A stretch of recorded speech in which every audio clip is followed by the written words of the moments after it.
It's not every day that you get to settle one of the eternal debates facing mankind. Usually these big questions just hang in the air and never really get resolved century after century.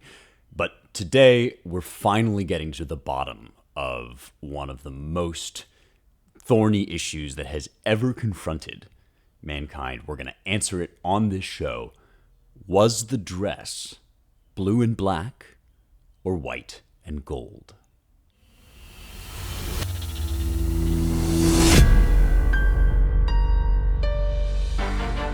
Now, you may think that I am just digging around in ancient history, resurrecting old traumas by raising this painful moment in our history. And you would be right, but there is a point to why I'm doing this. So you probably remember this moment. If you were online in 2015, absolutely everybody that used social media saw this picture of a dress, and some people saw it as white and gold, and some people saw it as blue and black. And this was just before the Trump years, so it was a slightly simpler time. Not paradise by any means on the interwebs, but still not quite so intense or vitriolic as it is now.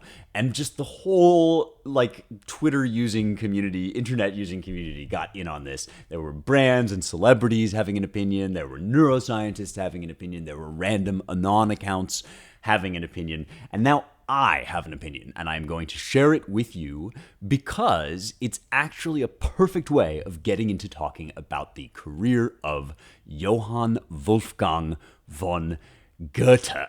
And if you think this is implausible, bear with me. Let me explain why it is that Goethe has the key to help us figure out whether the dress is blue or gold.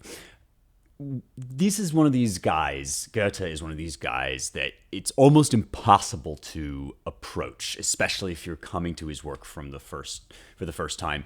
He's such an enormous personality, he lived such a huge life, and his work is so varied and so voluminous that there's really no way to kind of stand back and get a survey picture of it all before just diving in. It's kind of, the comparisons that people make here are they compare him to Shakespeare or to Dante. He had a similar effect on German culture and the German language as Shakespeare had on English art and the English language, same as Dante had on kind of creating, really, in some ways, the modern Italian language and inaugurating this tradition of Italian art. That's kind of what Goethe was like, although he comes along relatively late compared to Shakespeare and Dante, but that's kind of what Goethe's like for Germany, German art. He's a capital R romantic figure, and we're going to get into talking about some of what that means. But, he touches on almost every possible discipline, even after the Renaissance, when these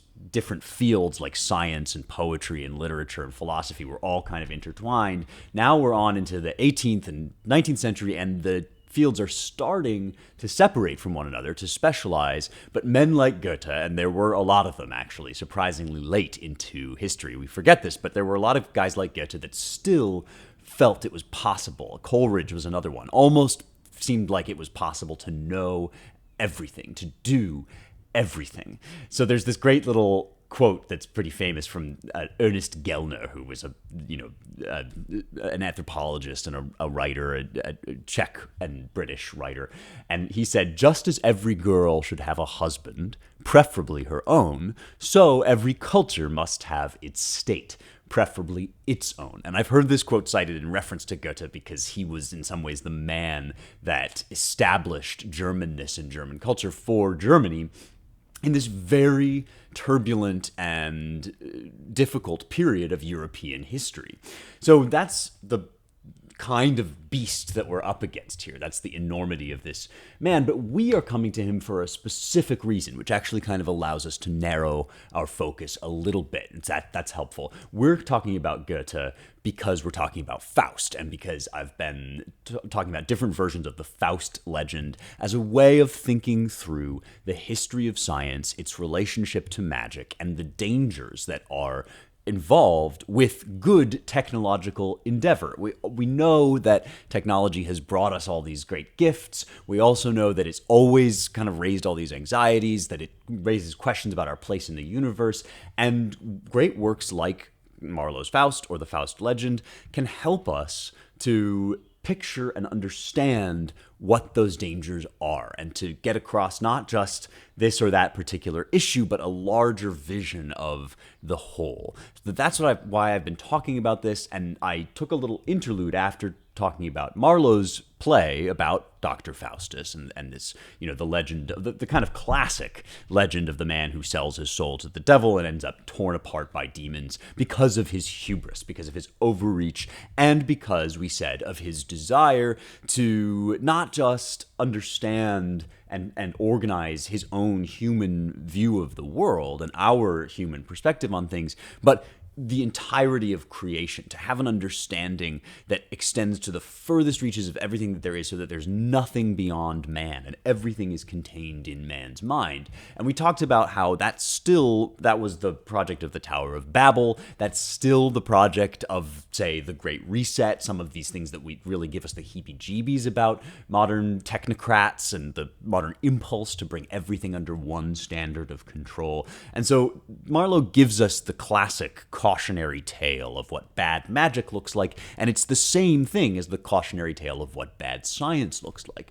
But Faust is bigger than Marlowe. Faust is a German folk legend associated with an actual person who lived, but much larger also than that guy, and it arises precisely out of this sort of 15th, 16th century era when magic and alchemy and science and astronomy and astrology are all very closely intertwined, and the same kinds of anxieties that are coming up for us now were coming up then, and so Faust becomes this emblematic figure. Marlowe does not exhaust the possibilities, and Goethe has something very, very different to say about Faust, and actually ends up saving Faust's soul. It's kind of a spoiler, but you don't really read Faust, his last and great work. You don't really read Goethe's Faust to find out what happens in the end exactly. You read it to find out how things unfold, what Goethe's vision is. And so I want to get into talking about that a little bit today, and about how Goethe arrived at writing this massive work of romantic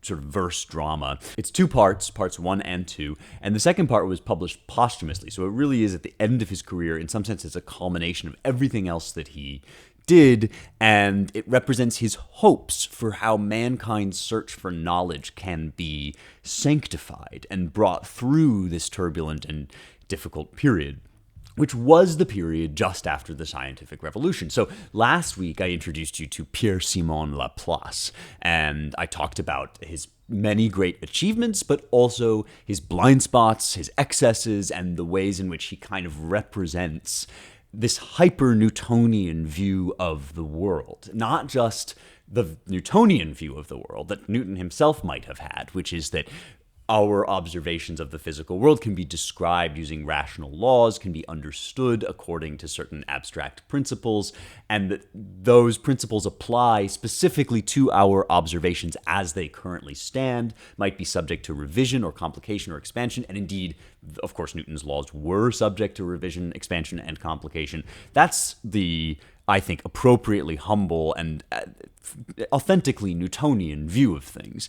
But many of Newton's descendants, his intellectual descendants, were not authentically Newtonian in that sense. They were hyper-Newtonian in the way that Laplace was, in that they didn't just think these Newton's laws were good fitting descriptions of human experience up to that point that could help us predict future experiences. They thought that Newton's laws were in some ways the essence, the philosophical essence of reality, of what is truly real.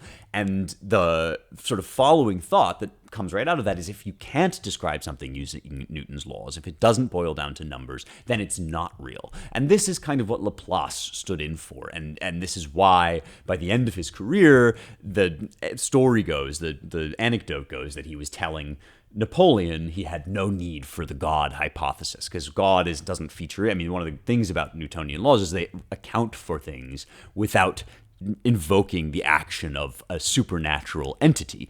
And if there are things that you need a supernatural entity to explain, metaphysical reality, when metaphysical reality starts to come in, people like Laplace are going to say, well, that doesn't fit into Newton's system, so it must not exist, which is a logical fallacy, but is part of this Newtonianism that's taking place.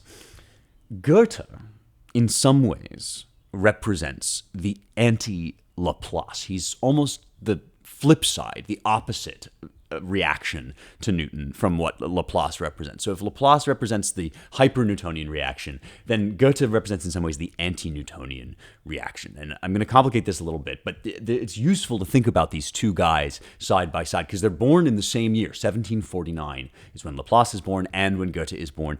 Like Laplace, Goethe lives through, he says himself, he lives through such an enormously turbulent period that he has a unique place in history, and that's one reason he thinks why he's able to do and to see so much is because he obviously is not living in France through the French Revolution, but he observes the French Revolution through, roughly speaking, Germany. There isn't exactly a Germany at this point in the sense of what we now think of the kind of modern nation state with its borders. What you have instead is a collection of states that are sort of loosely linked together under the Holy Roman Empire. And Goethe is born in Frankfurt am Main in one of those states, moves in eventually to Weimar, and becomes involved in government, in the Prussian government, and he observes the French Revolution from afar and has a really horrified reaction to it in a way that Laplace really didn't. Laplace kind of coasted through all the different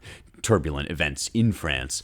Goethe is set against the French Revolution. He thinks that, on the one hand, it's true that the French aristocracy kind of brought this on themselves, that they were overly confident and decadent and they mistreated their subordinates, but he thinks that's a good reason for the German aristocracy not to simply give up its power, but to reform, to take its responsibilities seriously, and to avoid getting basically consumed in war, which he feared that the French Revolution and the spirit of the French Revolution would drag Europe back into the wars of religion that it had just gone through, the 30 Years' War and that sort of thing. And in some ways, he was right about that. He had suspicions of the spirit of the revolution that were similar to those of Burke.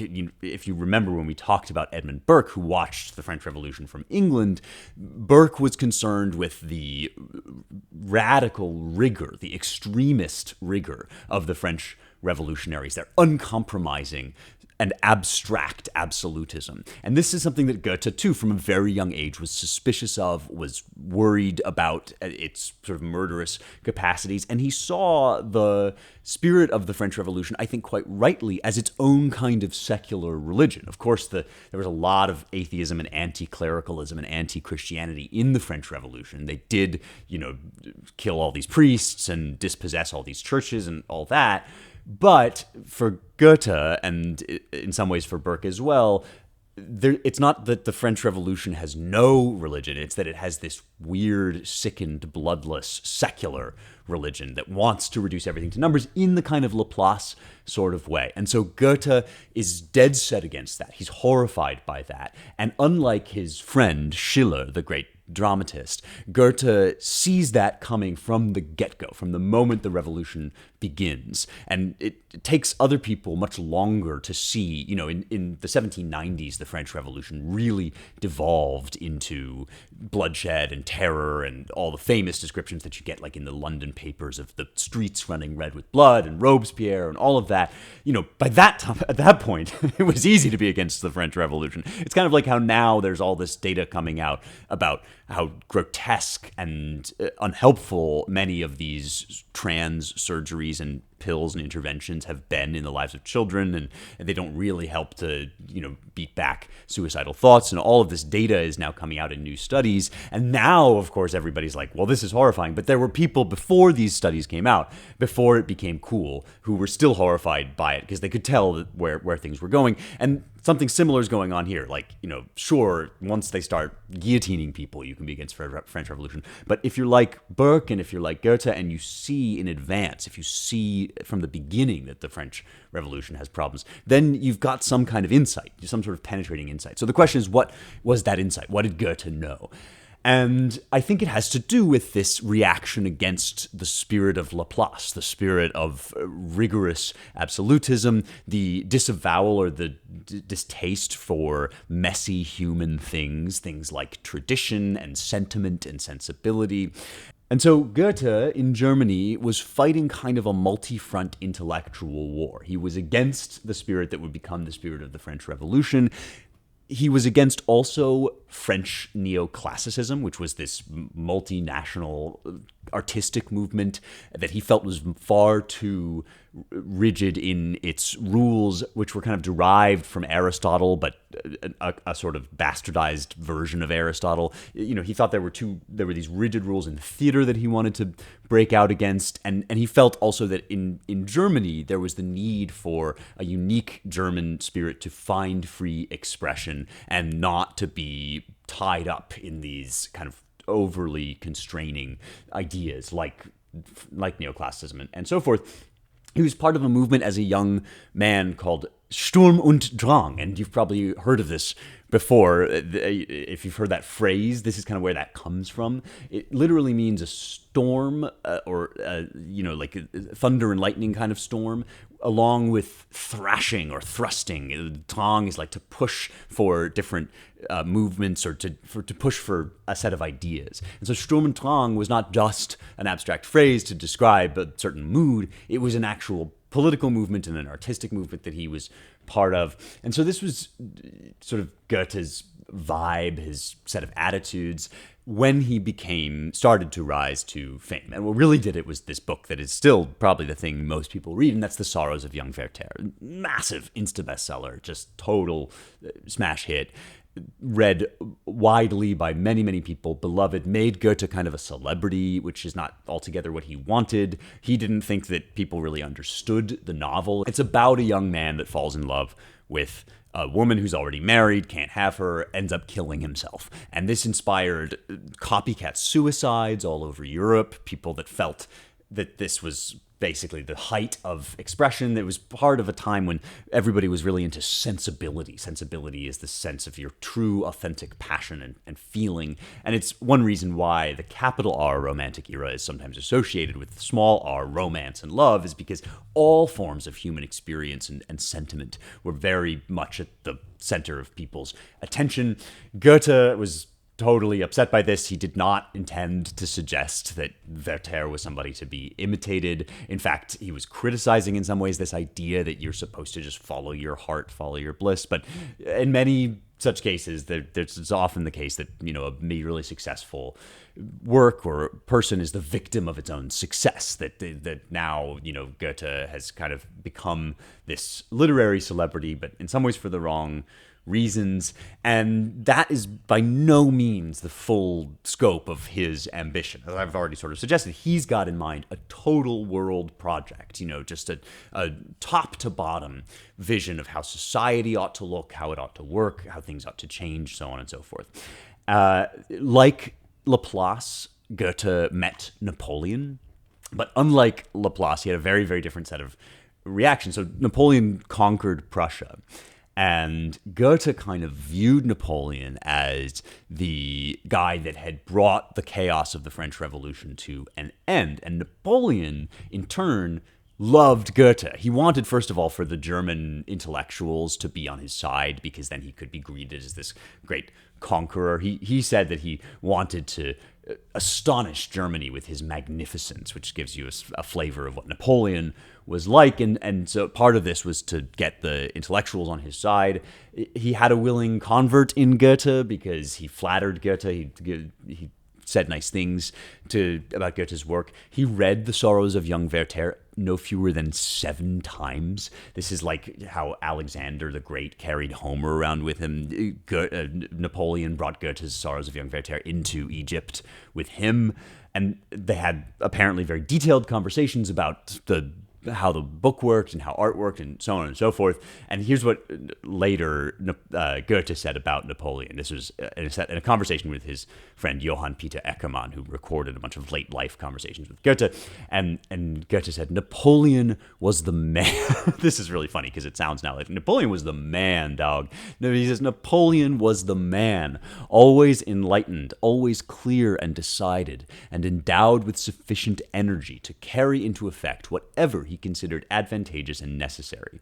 His life was the stride of a demigod, from battle to battle, and from victory to victory. It might well be said of him that he was found in a state of continual enlightenment. On this account, his destiny was more brilliant than any the world had seen before him, or perhaps will ever see after him.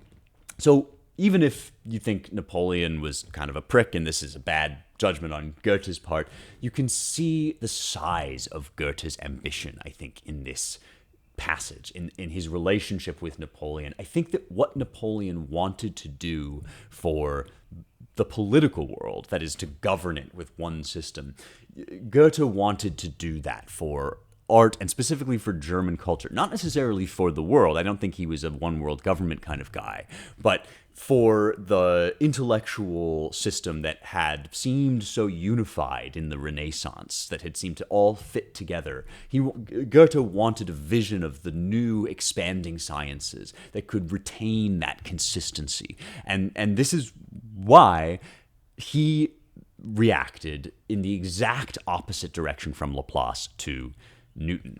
It was because of his horror at the sort of spirit of, numerical absolutism, because of all these things that we've been talking about, but especially because of what he saw as the banishment of the human from the sciences, from the idea that you could take mankind out of nature and just study nature without the human element in it, struck him as an abomination. And if you listen to this show regularly, you know it strikes me also as an abomination. So I'm very sympathetic to Goethe on this score. And this is why he really reacted against, I would say, against the misinterpretation of Newton, although his attacks were often directed right at Newton or at the Newtonian system, the Newtonian edifice. And one thing he did, which sometimes I think critics of scientism will still do this. You hate the idea that everything can be reduced to numbers, as I hate it too. And then there's a mistake that people make that I think Goethe maybe made a little bit too, that we then try to prove the scientists wrong on their own territory. So we try to say, not only is Newton wrong about the essence of reality, but he's also wrong about how color works or how light travels and so forth. And this is, I think, a tactical error as well as probably a fool's errand, because it's not really, Goethe's problem was not really, my problem is not really the idea of describing light or color or the natural world in certain ways. The problem is with the interpreters of Newton who then say, and that is the way that things really are. These numerical descriptions of things are more real than your human experience. And that, in essence, and Goethe does get this when he's really puts his mind to it, that in essence is what Goethe is reacting against. He got interested in science for a whole bunch of reasons. There were practical reasons for him to be into it, because part of his enormous life is that he worked in politics. He was privy councillor to the Grand Duke Karl August, and he ended up managing some mines in that capacity, so he learned all about geology. He made actually significant contributions, especially to biology, coined some terms that we still use, like morphology, for the study of shapes of things, and seems to have thought he discovered one of the missing links in sort of between humankind and the animal kingdom. There's a lot of stuff that, like many discoveries at this time, he sort of imperfectly figured out that then required further data down the line to confirm. But he was a serious scientist, is what I'm getting at. He was not a kook. He was not an eccentric. And so the fact that he rejected Newtonian ideology, root and branch, should not be taken, I don't think, as a sign of his being kind of an amateur poet dabbling in science. That's not what we have going on here. We have a serious practitioner, a genuine contributor to many, many fields, who has a philosophical objection to what's going on in people like Laplace. In Newton is where he directs his attention, but I think what he's really after here is the spirit of Laplace, the spirit of reducing things down to numbers. Whether or not, Newton was the direct object, as I said, of his frustration, and specifically it was on the subject of color and light. Now, color and light are some of my favorite things to think about in science, and not just because the photon, the particle or wave of light, is sort of one of the central objects that inaugurates the quantum revolution, and I'm just fascinated by the quantum revolution in the early 1900s. That's one reason why, but there's also just a lot about light that is incredibly poetic, even in its scientific capacity. Like the fact that I talked about earlier, that the cosmic microwave background radiation, this ancient light from perhaps the Big Bang, is still hovering about even in the most distant regions of space. The fact that light is not only something we can observe scientifically, but also that which enables many of our scientific observations by being the facilitator of our sight. And so it is in some sense the object of our perception and the means of our perception. It has this Trinitarian, almost theological significance in that there is a source of light in the sun,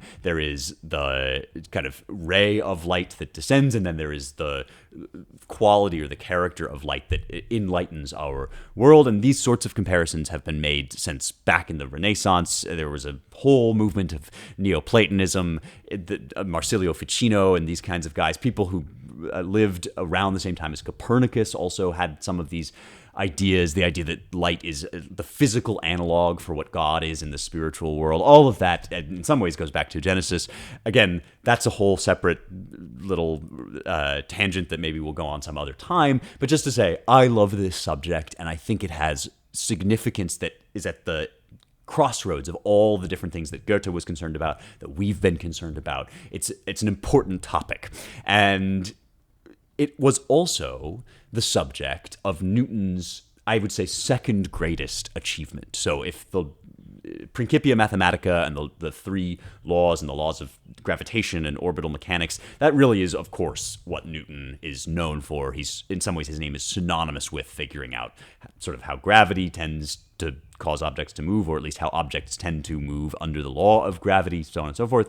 But after that, in 1704, he publishes his Optics, which is sort of his other signal achievement, figuring out, he thinks, and we are about to examine this claim, figuring out that white light, which comes from the sun, is composed of all the different colors, that it's not actually, white isn't simply one pure color, but rather a mixture of all sorts of different wavelengths of light. And the way that he demonstrates this is very famously, in fact, if you've seen a painting of Newton, maybe this is the picture that you've seen, he uses a prism, which is a kind of special glass through which light travels. And because there's something called refraction, which is the change in angle that a ray of light makes when it moves through a medium, a prism causes the different colors of light to refract, to change their angle at different degrees. And this has to do with their wavelengths.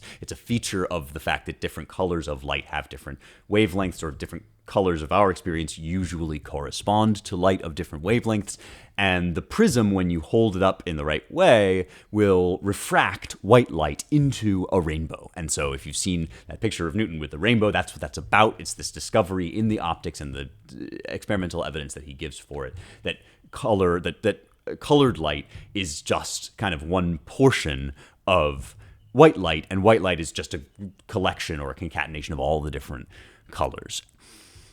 Why does this get Goethe's goat? Say that 5 times fast, if you dare. Why does this get Goethe's goat? Well, on the one hand, it seems perfectly natural. On the other hand, at the time, it was a total revolution in thought, because white, the purity of whiteness, the clarity of whiteness, was associated with all that divine stuff I was just talking about. The fact that there was white light that sort of seemed like the primary color in some ways was associated with the fact that God is simple, that he is pure, that he is spotless, all that language in the Bible about God washing us pure, stainless, he shall wash you white as snow, and so forth. all of this argued in favor of, along with some Aristotelian ideas that were it still had currency, all of this argued in favor of thinking of white as pure, and then the colors as deviations from or derivations of white. And that kind of thought was very appealing to Goethe also because he had this Ariadne's thread, which is an idea in general that I love. Ariadne, this is the myth of the Minotaur. Theseus has to kill the Minotaur in the middle of the labyrinth, which is this incredibly complex maze constructed by the master architect Daedalus. Theseus goes in, but how's he going to get out? Well, Ariadne gives him a thread that he lays down as he goes. And so this guiding woman spirit of Ariadne helps Theseus to find his way back out of the labyrinth. And for Goethe, this was a perfect metaphor for the one guiding idea that he thought could be found in any discipline. So the idea that, for example, different parts of a flower just come out of the leaf, that everything is kind of a permutation of the leaf of the flower, or every bone in the body is just a permutation of the spine, right? That there's one central thought and then everything kind of spins out of that. And so the notion that white is primary and you have basically darkness and light is primary would appeal to Goethe, and it would offend his sensibilities in some ways that Newton thought he had reduced white, made the colors primary and white a kind of secondary phenomenon. More deeply, though, and more importantly, what the interpreters of Newton thought, at least people like Laplace thought, that what Newton had done was show that color is just a mathematical property of light. It just has something to do with geometric realities about how light moves. And they wouldn't have described it in quite the same way as we do now, because now we know about photons and wavelengths, we can measure things much more closely. And of course, we've had the whole, Maxwell revolution and the electromagnetism and so forth. But this is the first time that people could say with some validity, with some justification, that colors are geometric properties of light. And that idea was philosophically incoherent on its face to Goethe. And so I want to make a distinction here between how Goethe thought color worked scientifically, which is that he wanted to go back to the idea of white basically as the primary color. But I think much more importantly is this other thing, which is that Goethe wanted to insist that color couldn't possibly be a set of numbers. Because numbers aren't color. Color is something you experience.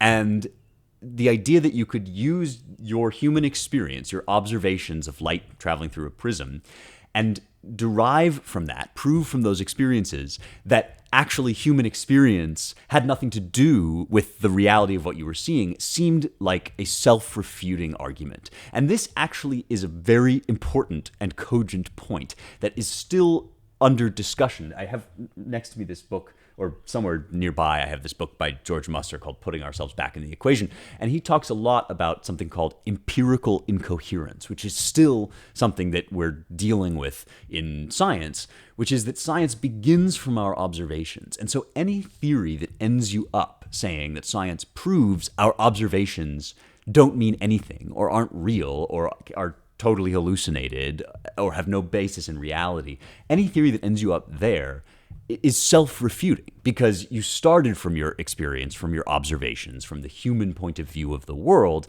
And if you end up in a place where you're saying, like multiverse theory, for instance, just says that your human experience is one among infinitely many experiences, all of which are being had by you at the same time and contradicting one another, right? That's empirically incoherent, because if that's the case, why does it matter?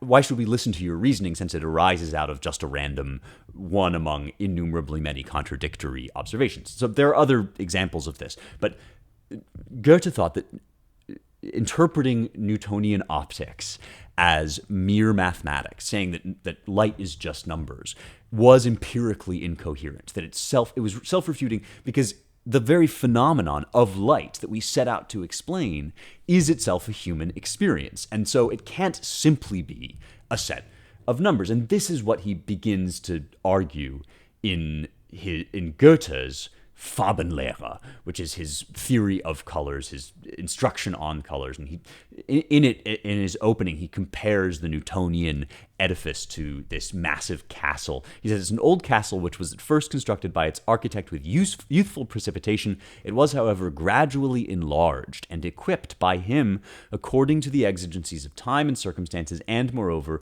was still further fortified and secured in consequence of feuds and hostile demonstrations. He goes on to say that this castle of Newtonian science has been added to for all these reasons of contingency before we realize that actually there's no there. There's nothing in the castle. Now, he thinks he's got a better explanation, and it goes as follows. Strictly speaking, says Goethe, it is useless to attempt to express the nature of a thing abstractedly. Effects we can perceive, and a complete history of those effects would, in fact, sufficiently define the nature of the thing itself. That is, the experience we have of color, if we could thoroughly account for it and describe it, is color, is the nature of color. Everything else that we use, like reference to wavelengths or reference to incidence, or angles of incidence and refraction, all of those mathematical abstractions are secondary tools, mental tools that we use to account for what the primary thing in itself is, which is our human experience. We should try in vain to describe a man's character, but let his acts be collected, and an idea of the character will be presented to us. Elsewhere, he says, the worst that can happen to a physical science, as well as to many other kinds of knowledge, is that men should treat a secondary phenomenon as a primordial one. That's what he thinks people are doing when they take Newton and say, color is just a particular kind of light, a particular kind of ray of light that moves in these particular patterns. He says, no, a color is a color. A color is the experience that you have. And if by way of explanation of the conditions under which you might have that experience, you find it useful to make recourse to such notions as rays or geometrical angles and so forth, that's very well and good, but you shouldn't confuse those mental tools with the thing itself. This is, of course, a poet's way of describing the world, but it is also a philosophy of science. It's saying, if human experience isn't primary, then science itself is, in some sense, a misbegotten venture and will ultimately end up eating its own tail.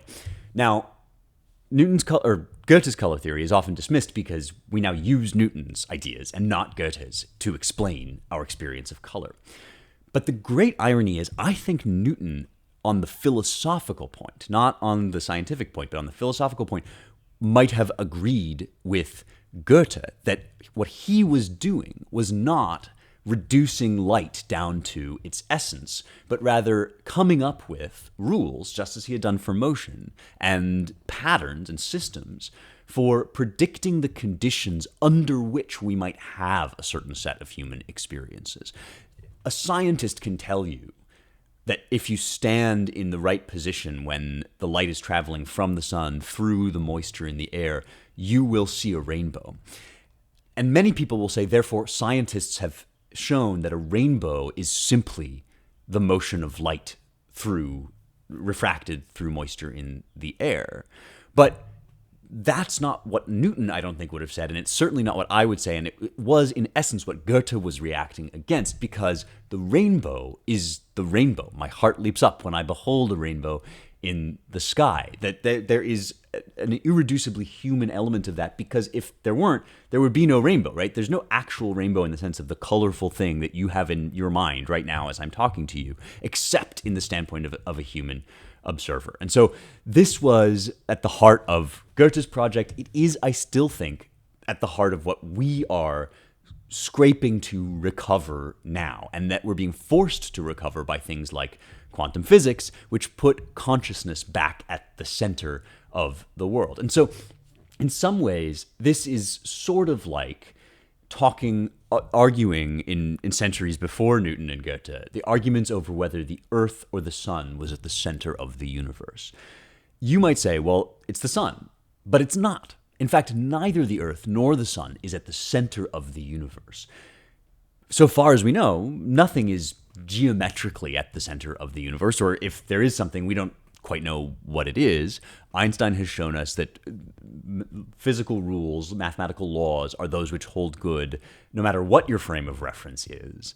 And so you can look at the universe as if the sun were the fixed point, is your still frame of reference. And when you do that, certain things make more sense and become simpler and are easier to describe mathematically. If you put the Earth as your still frame, certain things start to fall apart. Like if the stars really are rotating around the globe and they're as far away as they seem to be, then they would be moving faster than the speed of light. There are some contradictions that arise. But there are contradictions ultimately that arise from making the sun into the still point also, because the sun also is not the center of the universe. Each of these are ways of looking at and describing the world that help us in some ways to account for certain phenomena. Like our daily experience is probably best described as one in which the Earth is our stable frame of reference, and scientists still use that stable frame of reference all the time when they talk about physical events that happen on the Earth. Once you expand your observations outward, it makes more sense to use the sun as your stable frame of reference, because when you're talking about the planets, the equations will work out better and generate fewer contradictions if you think of the planets as moving and the sun as still. That's what it meant that Copernicus was right. Not that there was some absolute sense in which one or the other of these objects was at the center of the universe. Goethe was defending, I think, a less useful set of theories and equations for understanding how light will affect us in most contexts. In the everyday context, it sometimes still makes sense to refer to Goethe's ideas, but if you're trying to understand the conditions under which we will have certain visual experiences, Newton's laws are more effective and helpful, but both systems of laws are just systems of laws for describing the conditions under which we might have certain experiences, and Goethe was right about that. So consider, for example, color blindness, right? Some people can't distinguish between certain parts of the spectrum. We know this, right? That some people can't really see red as distinct from other colors. Some people can't see blue, and so on and so forth. And these are attributable to deficiencies or mutations in different parts of the rods and cones of the eye, and you can categorize how each of these works. And one reason why we can do that is because we have each other to compare with. We can compare notes and say, yes, I see this as a different color from that. Well, you don't see that? Well, most people do. And so what's different about your eyes that this particular kind of light that moves in certain ways is affecting you in this way or isn't affecting me in that way? And through that, we can arrive at a basic theory of how, in general, certain wavelengths of light affect most people. And we call that color theory, right? We say, using our collective experience simplified through experiment and verified against one another, we gradually arrive at an understanding that our experience of colors in general, collectively as a species, corresponds to the behavior of light, certain kinds of behavior of light. Now, let's ask another question. What if everyone in the world were colorblind, right? So nobody could see, let's say, red as distinct from blue. Would we still say that certain wavelengths of light generate different colors? In other words, would we still say that there is something called blue and something called red? We just all collectively as a human species can't see it. And I think the answer is no, because without any reference to experiencing those wavelengths in different ways, we would have no basis or justification for saying that those wavelengths give rise to different colors. All we could say is there is a range of different wavelengths, all of which we experience as red or as blue. And it's only because there are people who don't experience it that way and do experience these wavelengths as differently that we say that these wavelengths, quote unquote, give rise to color. And what this shows to me is that the color is in the experience of the perceiver. It's not arbitrary because we're able to corroborate with one another and compare back and forth, but it is inherent in the experience of the person who looks. So it's not true to say that color is just a certain set of light wavelengths. It is true to say that when certain light wavelengths are present under the right conditions, most people will have the experience of color. And if you believe in God, you could even rightly say that this physical cause is the conditions under which God brings about the experience of the color of red, that God's creation of red is just a relationship between the human soul, the human mind, and one part of his creation, which is light at a certain wavelength. All of that you could comfortably say and still make use of Newtonian optics and indeed modern optics without giving into the Newtonian problem that Goethe was accusing people of, right? That they were reducing things down to the level of numbers when obviously there is something inherently perceptual in them. And I think the inherent nature of subjective consciousness, the necessity of subjective consciousness, the impossibility of escaping it, is everywhere in science right now because Laplace's ideas have failed. And this brings me to that damn dress. Okay, here's what happened in 2015. Maybe some of you remember it. It was in Scotland. Grace and Care Johnston were getting married. Grace's mother, her name was Cecilia, took a picture of the dress she wanted to wear to the wedding and sent it to Grace. This is something that mothers of the bride will often do because they want to. It's actually very, very difficult, side note, for the mother of the bride to pick out a dress. And that's even true without getting into all this problem of color theory and perception and what color the dress actually is. It's very hard to be the mother of the bride and pick the right dress. So she sent it to her daughter, said, what do you think of this one? This was in Colonsay, I think is how you say the name of the town in Scotland where it happened. And first, it caused a little micro sensation in Scotland that everybody that went to the wedding was debating, because the minute this photo appeared, the daughter and the guests and everybody that saw the photo couldn't tell.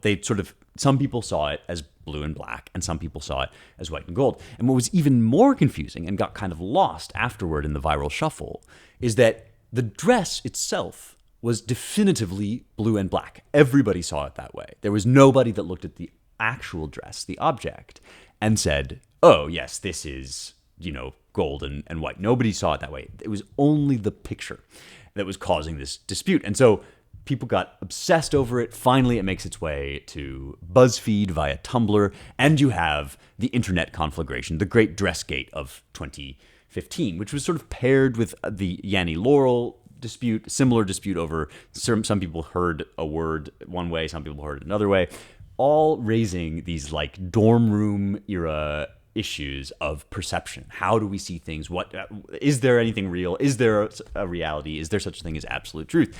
And I am here to tell you with some confidence that yes, there is such a thing as absolute truth, but it does incorporate as an essential ingredient the experience of the beholder. And here is how I think the dress helps us to see that. There is no generally accepted scientific explanation for why this particular photograph of the dress affects people in different ways when the dress itself does not, when the dress is blue and black. But there are a number of competing explanations, and they all go something like this. They all have something to do with the way that our minds, or if you're a sort of addicted to materialist language, you might say the way that our brains interpret visual data. In other words, the way that we take in the impact of photons on our rods and cones, and then subconsciously, without trying, interpret that impact as an image. And this is not a simple process. In fact, it's one of the processes that's most difficult to get a machine to do. When you try to model this in AI, it's a nightmare, man. It really, because there's so many things that go into it. Think about how you discern the edges of things, how you can tell that that blue is a wall, but that brown is a chair, right? And then all the way down to these little minute things involves filtering out a lot of stuff, because we do get, we simplify things by saying, yeah, okay, light hits the chair and it bounces off at a certain wavelength, and that wavelength is brown. But we get all sorts of light information, some of which comes from the source of illumination, some of which comes from the thing that the illumination is bouncing off, and our brain has to sort all of that out. And one of the things it does is, or one of the things our mind does, I should say, is it clears away extraneous light that isn't being directly affected by the object we're trying to perceive. And this means that we adjust subconsciously the range of color to get back to a world where each thing is the right color and relative to everything else. And in the picture of the dress, one thing that is quite possible is that different people are subconsciously interpreting it as lit in different ways. So if you think that this picture of the dress shows the dress in a kind of bluish light, then you will think that the dress itself is gold and white, because your brain will adjust toward the gold side of things in order to correct for the supposedly blue light.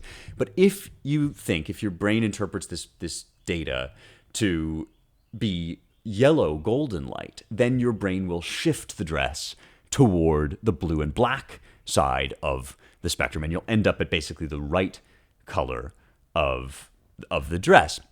And every version of the explanation that I've seen has something to do with this issue of how our minds apply an interpretative framework to a set of visual data. And it just happens that this picture taken at this moment is particularly ambiguous, that this visual data is particularly ambiguous. And so our minds are scrambling to fill in the gaps and then land on the right color for the dress relative to its surroundings. And to do that, we have to pick basically what color the surroundings are, because the data in the photo is ambiguous.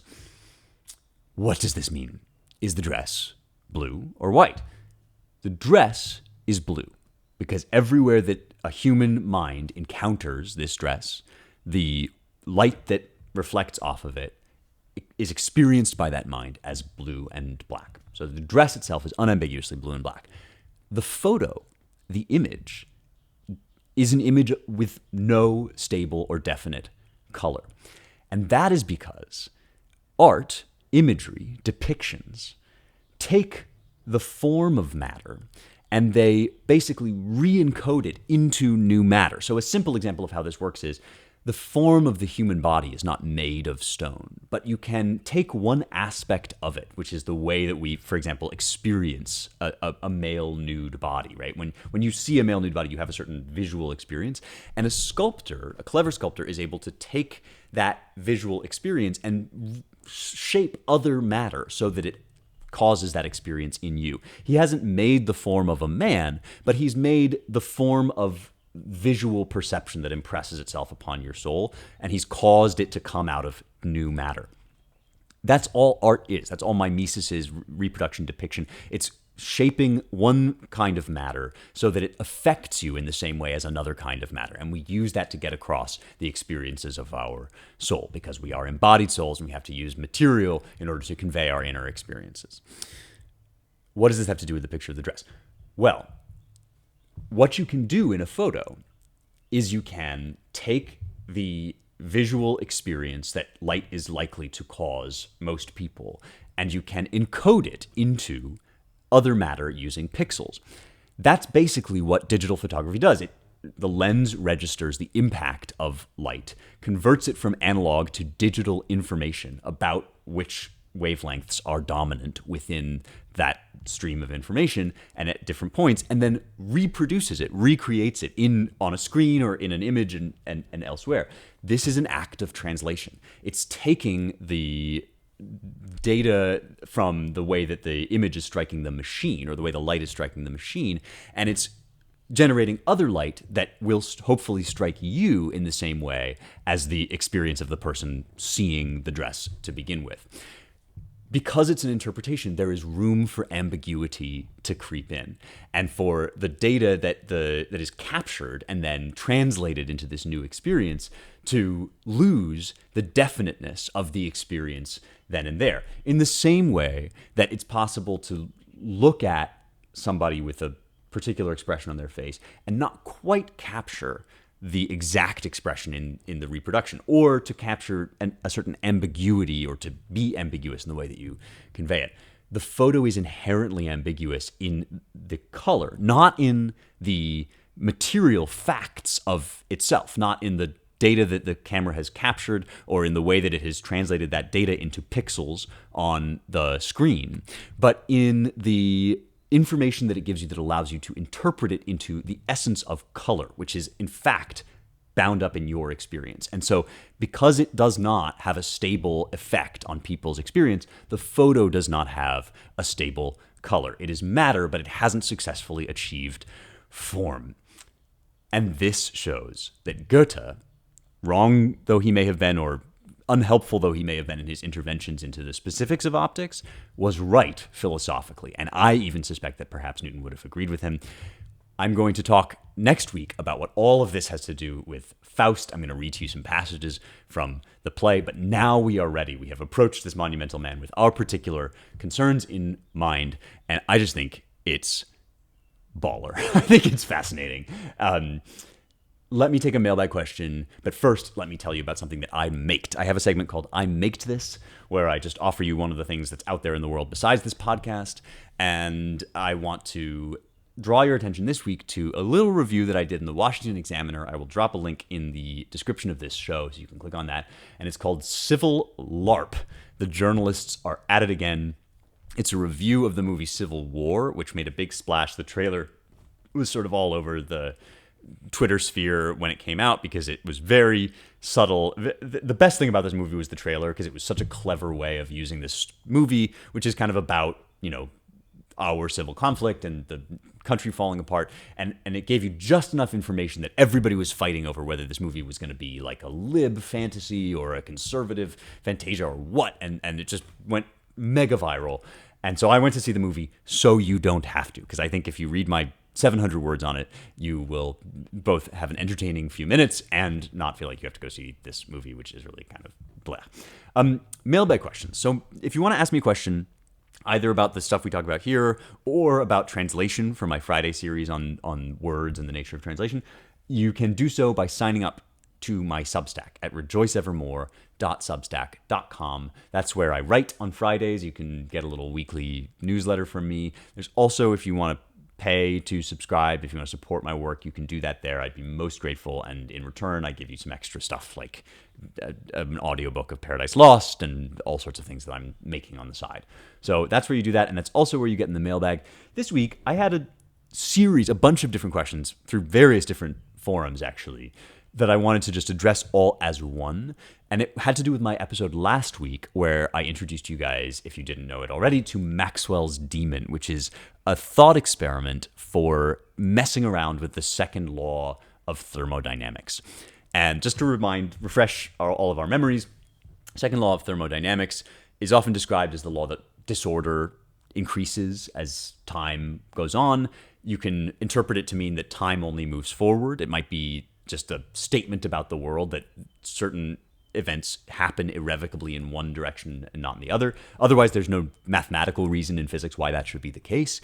You can also describe it as a motion toward greater hidden complexity. So as time goes on, the state of a system, if you don't perform work upon it, becomes more and more complex, or reaches a state where you can look at the system without being able to know exactly how it got there. So the system conceals more and more possible different past histories. And this kind of ruins Laplace's idea of determinism. It makes it impossible for us to build a perpetual motion machine. And also, nobody can really come up with a satisfactory mathematical reason why it should necessarily be true.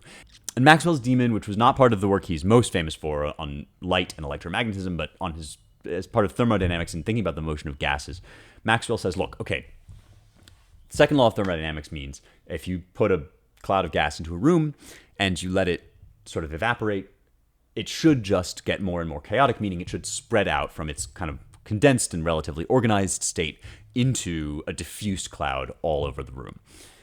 Unless you do work on it, that is, unless you apply a force to one of the gas molecules.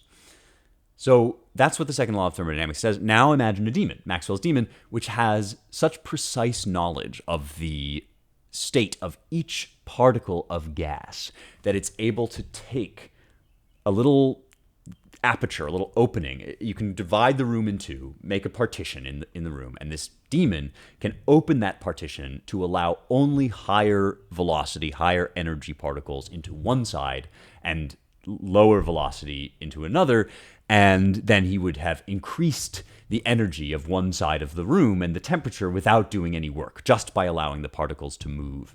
And if the particles really are moving randomly, but according to fixed laws, in other words, if they're moving in this kind of Laplacian way that is mindlessly governed by a set of absolutes, then there should be no reason why that shouldn't happen sometimes spontaneously. So Maxwell's demon is a way of thinking about, is there a situation we can picture where the second law of thermodynamics wouldn't be true? And the reason all of this is important is because it turns out, and Ludwig Boltzmann is kind of the guy that figures this out, it turns out that there really isn't an absolute mathematical reason why the second law should be true. Instead, what there is, instead of each particle moving in this way that's predetermined exactly by math, there is a set of possibilities each time one particle collides with another. And some possibilities are way, way more likely than others. And when you get down to the microscopic level, those possibilities are all there. They're all present each time a collision happens. And there is no formula that can accurately just get rid of those probabilities, which is what Laplace wanted to do. Instead, you have to incorporate those probabilities as a fundamental ingredient of your description of nature at the microscopic level. But don't worry, it's all going to be okay, because the randomness cancels out at the macroscopic level, and it cancels out very quickly because the probabilities are so low, and that the second law will be broken, that it will only really ever be broken in the smallest possible way, and it won't actually be broken because by the time we get to the place where it might be broken, the effects will have canceled out. That's Maxwell's demon. Somebody asked me, actually lots of people were asking me, how does this relate to Heisenberg's uncertainty principle? Because one thing I pointed out is that this Maxwell's demon thinking and this statistical mechanics thinking was an inspiration for quantum physics. When people like Max Planck were trying to figure out how radiation travels, they too had to use randomness, not as a feature of our inadequate knowledge, but as an inherent element of the universe. And that means that there is a kind of degree of freedom that cancels out at the macroscopic level, but causes us to think of microscopic particles and microscopic light waves or rays not as fixed entities, but as kind of indeterminate regions of possibility until they make contact with our measurement and until we explore and understand them. And somebody said, well, is it possible that Heisenberg, who was one of the great quantum physicists, basically canceled out Maxwell's demon because he showed that we can never really know the location and momentum of particles as precisely as Laplace wanted us to? And so, in some sense, there is no such being as Maxwell's demon. You can't become that person. And I found this a really interesting observation because, on the one hand, the reason that Heisenberg's uncertainty principle isn't factored into Maxwell's demon is because Maxwell's demon is part of the journey to figuring out things like the uncertainty principle. So they didn't know quantum physics yet, and they were puzzling with exactly the sorts of questions that would lead them to quantum physics. But on the other hand, it is true that Heisenberg's uncertainty principle makes it impossible to be a human being with the kind of mind that Laplace's demon and even maybe Maxwell's demon have to have. That is, one that knows at one moment the location and velocity exactly of every particle. And sometimes this is misinterpreted in popular readings. People think that what Heisenberg was saying was that because of our measurements, we can't get a precise enough read on any given particle. And once we measure the particle's, let's say, momentum, we disturb it in such a way that we can't be sure of its location. That's not what he was saying. He was not saying once we have better techniques of measurement, we will be able to know this data more precisely. He was saying inherently, once you have measured the location, let's say, there is only so much information to know about the momentum. And that's where the uncertainty comes in. It's an uncertainty in the heart of nature. And more, actually, it turns out that the only thing that can effectively resolve that uncertainty is the experience of a conscious mind. And this is another way of getting at the same thing that Schrödinger is getting at with his waves. And these are two distinct but complementary descriptions of quantum physics. Heisenberg uses matrix algebra, which is much more sort of abstract and even more difficult to picture physically. Schrödinger uses wave mechanics, but both are basically getting at the fact that outside of our realm of observation, the fundamental particles of the universe lack some of the definite characteristics that they have in our observation and that we need them to have in order to speak of them as objects of our observation. Because, as Kant had already seen, certain things are not just aspects of our experience, they're preconditions of our experience. So I can't see something that has no color. What would that mean? There's no such thing as seeing without color. If something were totally colorless, it would be totally clear. And even clear things I see by way of the reflection of light off of them, or certain colors that tend to play in their surface or whatever. And so certain things like shape and position are inherent aspects of the way our mind organizes the world, just as I was talking about with color and Goethe and the dress and perceiving, right? And Maxwell is starting to get at, or bumping up against a problem that Heisenberg and Schrödinger are both, in their different ways, saying in an absolute sense, which is that those categories, which we sort of assume just exist in the world, even when we're not looking, aren't actually part of the rudiments of nature without our participation. We can't say with confidence that nature, when we're not observing it, has baked in those qualities of location and position and shape and color that we need in order to perceive anything. And that means that inescapably the human mind adds something to the world, and we're never going to get to the quote-unquote God's eye view, where we describe everything as Laplace wanted us to, in terms of totally human independent categories. Because once we start using those categories to describe nature, we realize that they can't nail down particles in the way that we think of particles as having position, location, and being absolutely real in that objective sense of being objects. So I thought that was a very interesting series of questions that helps to kind of clarify the relationship I was teasing out between Maxwell's demon and then the later developments in quantum physics. You are not expendable. Your consciousness is not a mistake. It's a fundamental ingredient in reality as such. Anything that we speak of as real, including our scientific observations, has the soul baked into it. Don't let anybody tell you otherwise. Don't let anybody, from Mephistopheles to Yuval Harari, talk you out of your soul. See you next time for more truth, beauty, and the stuff that matters.